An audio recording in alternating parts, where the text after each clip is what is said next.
Good afternoon, esteemed guests and participants. A happy World Wildlife Day to you.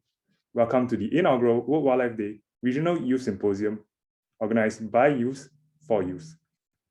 We're glad to have you all here today as we draw attention to some of the most critically endangered species in Southeast Asia and discuss possible solutions for their conservation. Today, we'll be hearing from experts from around the region across 3 tracks: wildlife trade, species recovery, and ecosystem restoration. These experts come from various organizations and backgrounds and will provide a comprehensive perspective on each of the respective tracks. To kickstart the symposium, may we welcome Mr. Desmond Lee, Singapore's Minister for National Development and Minister in charge of Social Services Integration. Mr. Desmond Lee, please. Ms. Yvonne Higuero, Secretary General of CITES, Dr. Theresa Mundita Lim, Executive Director of the ASEAN Centre for Biodiversity, Dr. Madhu Rao, Chair of the IUCN World Commission on Protected Areas and Senior Advisor, Wildlife Conservation Society. Ladies and gentlemen, a very good afternoon to all of you. Every year, World Wildlife Day brings together many people from around the world to celebrate and raise public awareness on our planet's rich biodiversity. But the work of protecting and taking care of our rich biodiversity goes beyond this one day each year. It is an ongoing journey. And so, it is important that this year's World Wildlife Day spotlights how we can conserve some of our most critically endangered species of wildlife, such as by tackling the illegal trade of these species and by carrying out species recovery and habitat restoration. Today, I'd like to share more about what Singapore is doing in these areas.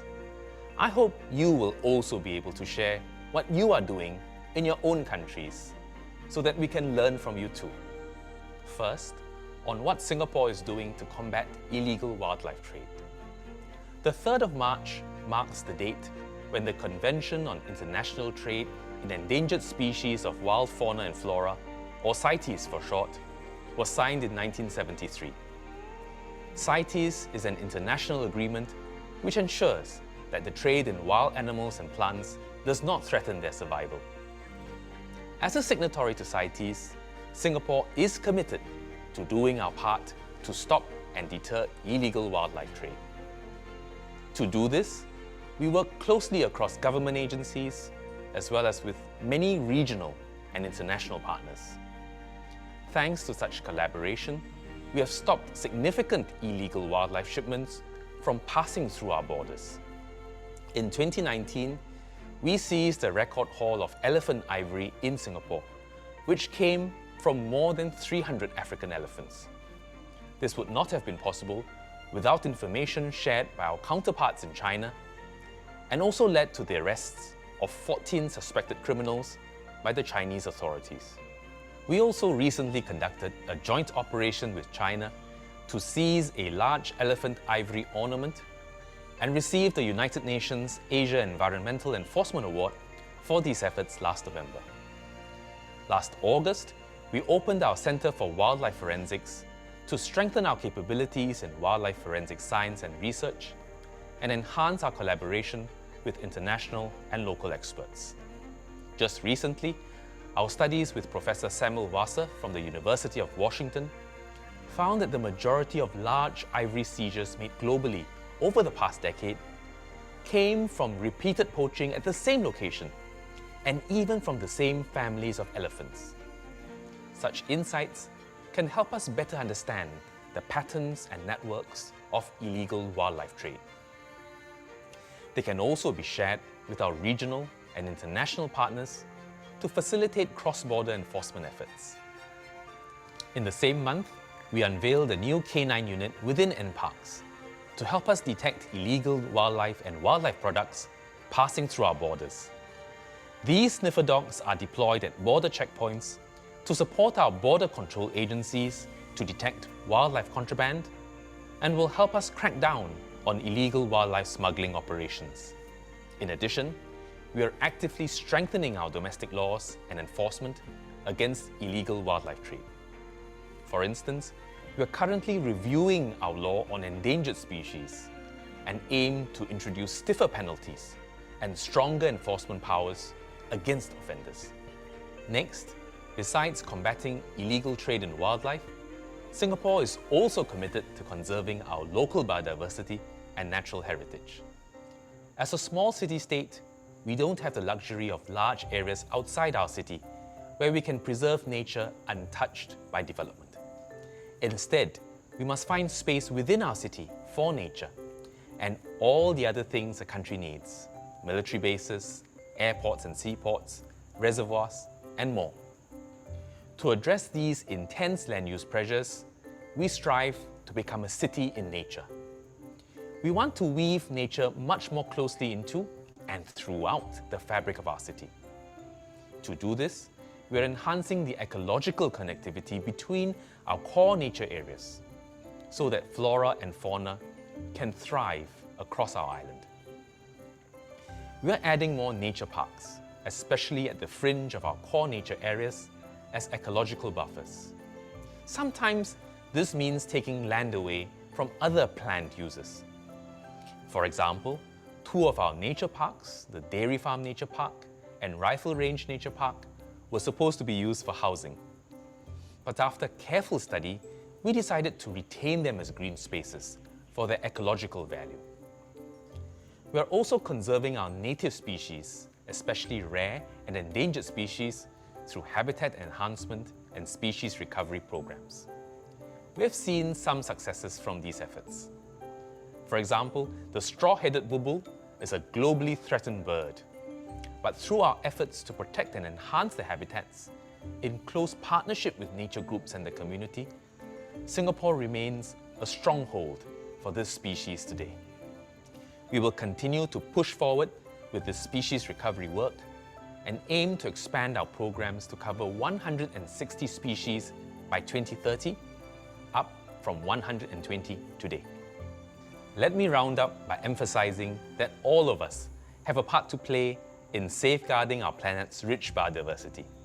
This is a continuous, long-term effort, and we all have the duty to steward our natural environment, not just for ourselves, but also for future generations.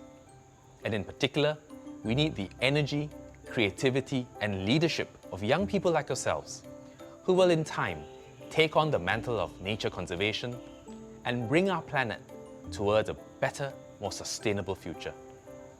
In Singapore, we launched the Youth Stewards for Nature program last year to involve youths who are passionate about the environment in our conservation and horticultural projects under the guidance of experienced mentors. Today, over 160 Youth Stewards for Nature are working on 24 exciting and diverse projects, from raising public awareness of our native wildlife to strengthening our efforts in tackling illegal wildlife trade across the region. In fact, today's event is also brought to you by a team from our Youth Stewards for Nature. To the team and the over 40 other volunteers who have come forward as moderators, facilitators, and more, thank you for your hard work and support. I hope that all of you too will have a chance to contribute to nature conservation in your own capacity. It is never too early to start. I wish all of you a fruitful and productive session and a happy World Wildlife Day. Thank you.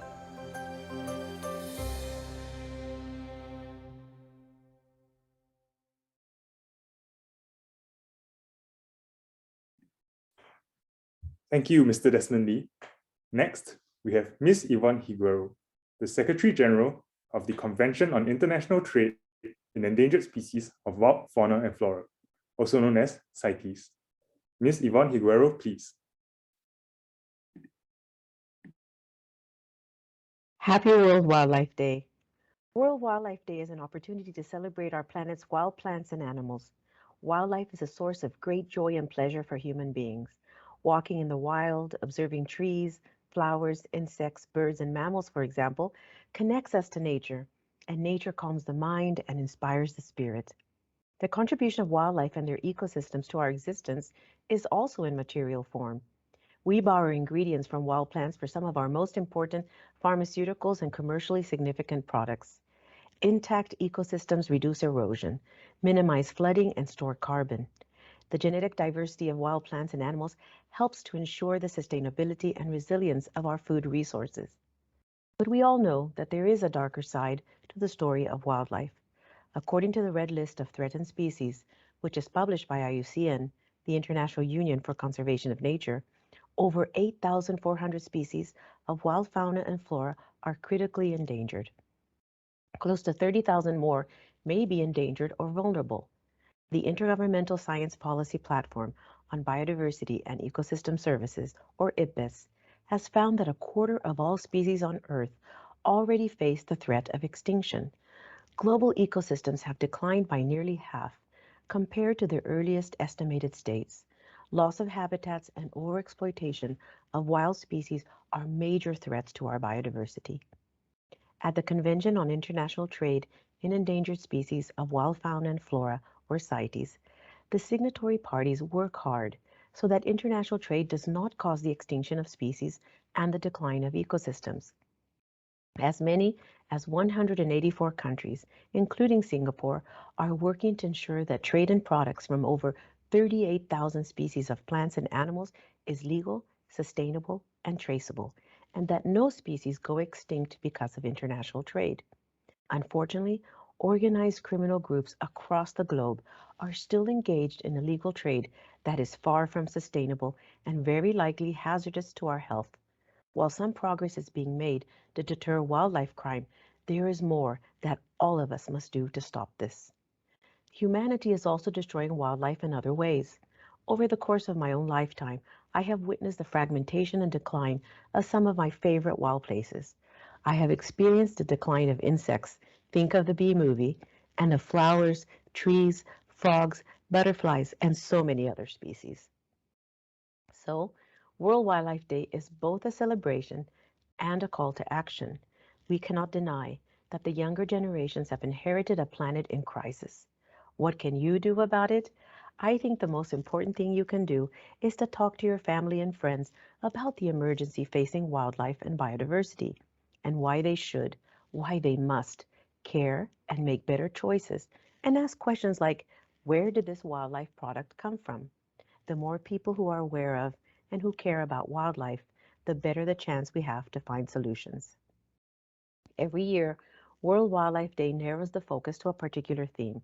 The 2022 celebration focuses on how we can recover key species, species that play a particularly vital part in shaping how their ecosystem functions. For our international event, we will discuss some exciting projects ranging from engaging local communities in protecting gorillas in the Democratic Republic of Congo and vultures in Nepal, to restoring cloud forests in Mexico, protecting tribal lands in Canada, and reviving seagrass beds in Thailand and Cambodia. We will also hear about a project in the Caribbean that seeks to accelerate the recovery of coral reefs, a strategy that might also be useful elsewhere, such as in Singapore. Fortunately, Singapore can boast conservation successes like the Clean River campaign, which allowed smooth-coated otters to return to Singapore's waters. It demonstrates why rescuing species and conserving ecosystems must go hand in hand. Of course, as in all countries, there is still much more to do. World Wildlife Day 2022 will drive the debate towards the imperative need to reverse the fate of the most critically endangered species, to support the restoration of their habitats and ecosystems, and to promote their sustainable use by humans. The theme of recovering key species for ecosystem restoration is such an important idea that the international community has proclaimed this decade, from 2021 through to 2030, to be the UN Decade on Ecosystem Restoration. You, the youth of Singapore, and the world are our hope for a better future for our wildlife and the ecosystems they inhabit. Stay focused and committed. I wish you an enjoyable and a thoughtful World Wildlife Day.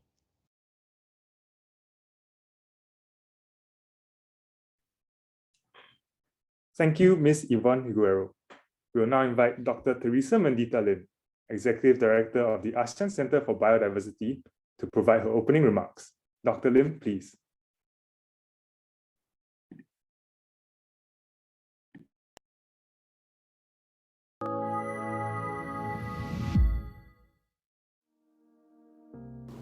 Good afternoon and happy World Wildlife Day.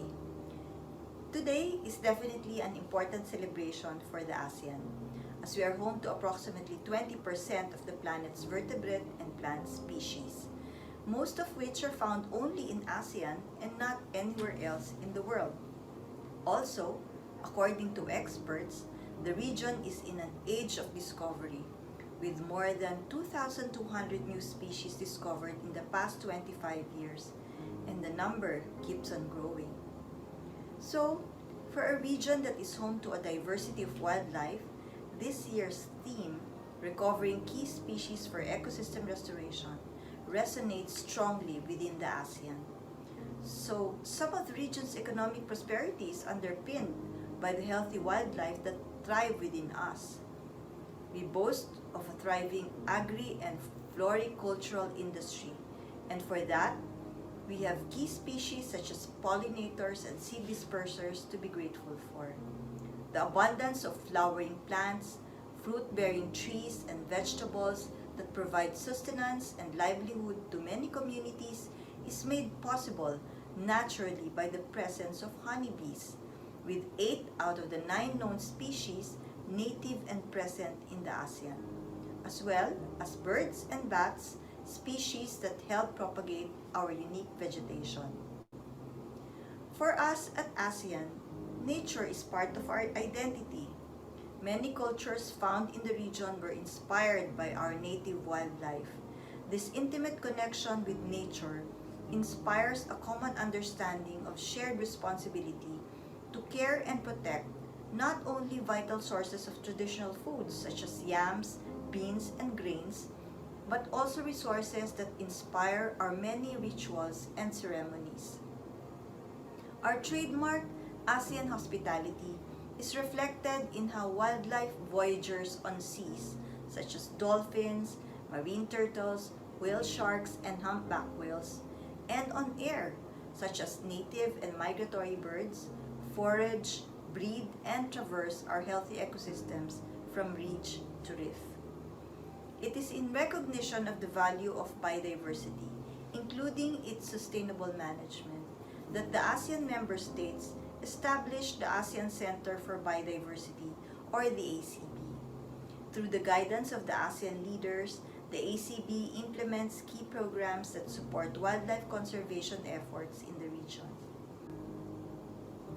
Initiatives such as the ASEAN Flyway Network, or the AFN, illustrates the importance of robust regional cooperation to help in protecting the migratory water birds and their wetland habitats. The ACB also supports studies on keystone marine species such as sharks and rays, as well as programs on community-based conservation of wildlife.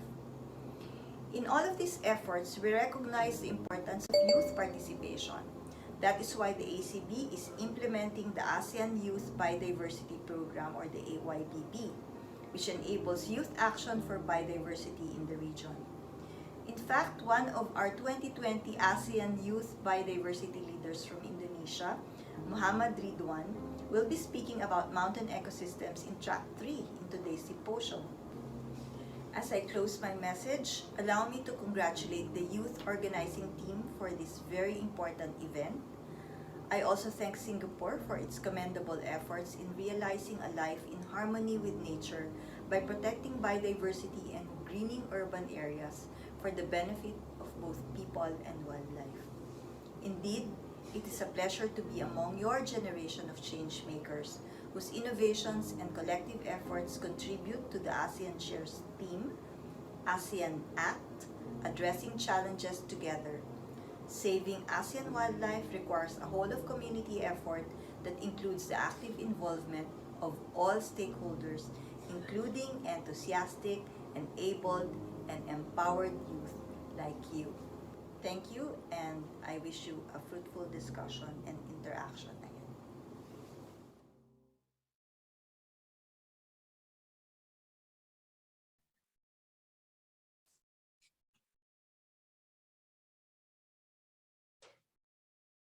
Thank you, Dr. Lim. For today's keynote address, we have Dr. Madhu Rao, Chair of the IUCN World Commission on Protected Areas, Senior Advisor at the Wildlife Conservation Society, and Adjunct Associate Professor at the National University of Singapore. Dr. Rao is a conservation practitioner with over 20 years of field experience across South and Southeast Asia. And we are honored to have her set the stage for today's activities. Without further ado, let us invite Dr. Rao. Thank you, Sean. Let me share my screen.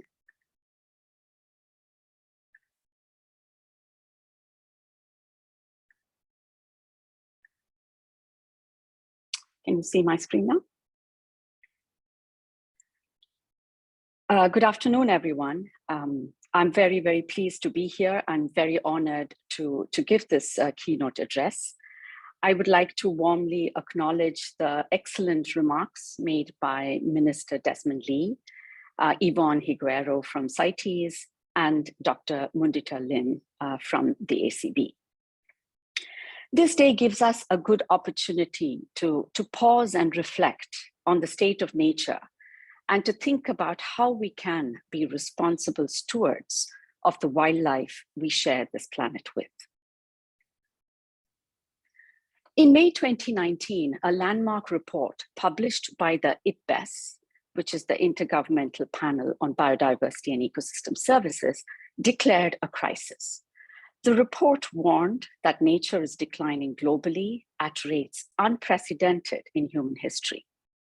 Direct and indirect drivers of change have accelerated during the past 50 years, resulting in a deterioration worldwide of nature and its vital contributions to human well-being. This meant that the rate of species extinctions was accelerating, with up to 1 million species threatened with extinction, with grave impacts for humanity. In Southeast Asia, we have one of the world's richest and most diverse regions for biodiversity. The region has 4 biodiversity hotspots and contains not only some of the world's most iconic animals, but a host of unique species found nowhere else in the world. Many of these species, as we've heard, are at the risk of extinction, implying a loss not only from a biodiversity angle, but also from a cultural heritage perspective. The illegal commercial trade in wildlife products for meat, traditional medicine, is a primary driver of extinction of many wildlife species. The top right here is the image of the last individual of the Javan rhinoceros. Its carcass was found in 2010, which you can see on the left-hand side, with a bullet lodged in its leg. Demand for rhino horn for its purported medicinal properties has pushed the species to extinction. Similarly, this is a camera trap footage of the last Indo-Chinese tiger in Mondulkiri province in Cambodia in 2007. In both these cases, weak protection, low risk associated with poaching, combined with high demand for products, makes it possible for criminal gangs to continue to engage in this highly lucrative illegal trade. But it's also not just the iconic species that are affected by this trade. The demand for pangolins and turtles fuels a high volume commercial trade that is unsustainable and difficult to regulate. As we've heard, widespread snaring is a critical problem in Southeast Asia. It is a significant aspect of the poaching crisis in this region. Snares are non-selective, deadly, and especially result in rapid extinctions of species that reproduce slowly. But it's also not just direct exploitation of wildlife that we are concerned about. Large-scale industrial activities are destroying natural ecosystems and wildlife habitats. From dams to mines to industrial tree plantations, economic forces are transforming natural landscapes at a scale that is unprecedented. So the question is, why should we care about biodiversity loss? To start with, I want to show you the World Economic Forum's assessment of the top long-term global risks over the next 5 to 10 years. As you can see, it places biodiversity loss alongside climate change. In fact, the top 5 risks are all environmental, In effect, we should care about biodiversity loss because of the risk to global economies, because of the fundamental risk to human well-being. But in the next few slides, I will lay out 3 reasons why biodiversity loss should matter to us. First of all, the drivers of biodiversity loss, such as wildlife consumption, deforestation, degradation, and habitat loss, are the very same drivers that are associated with disease and pandemics. There is strong scientific evidence to suggest that wildlife harbor pathogens and are potential drivers of disease emergence. Habitat degradation increases the interface of human interactions with wildlife, thus increasing the risk of spillovers.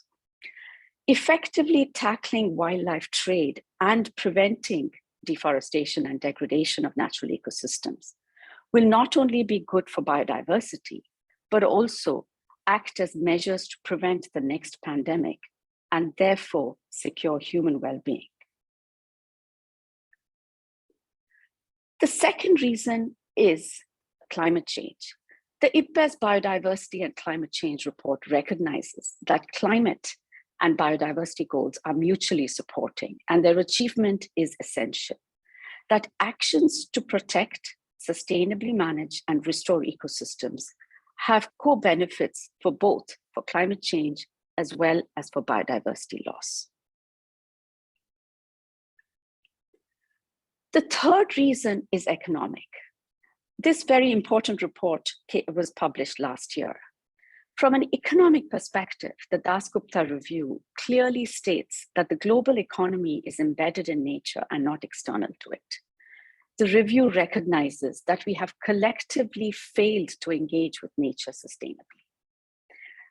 Our demands far exceed nature's capacity to supply the goods and services we all rely on.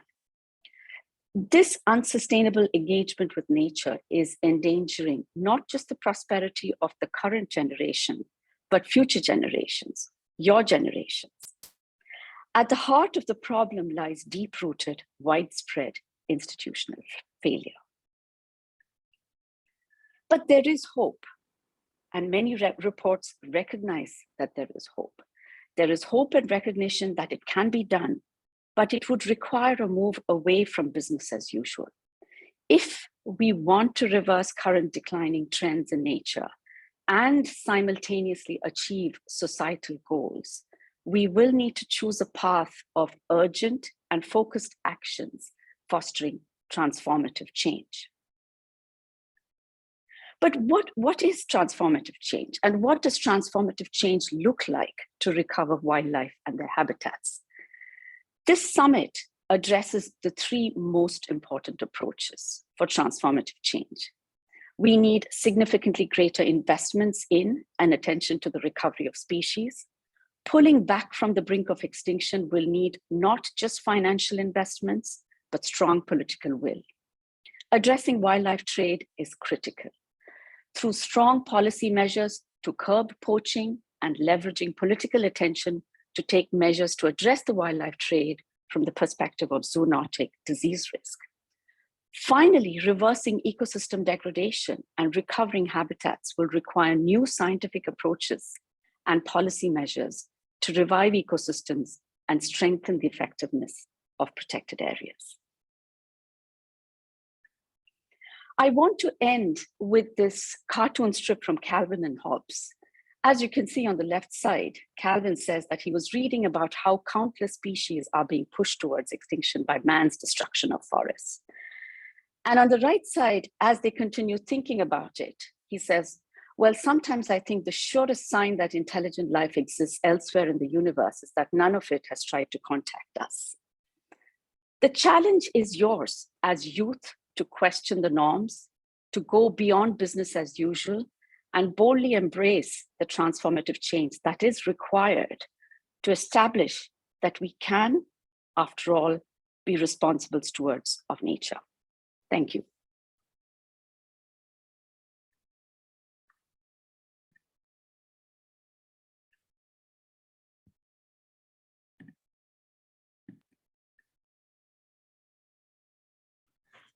Thank you, Dr. Rao, for the very, very revealing keynote address.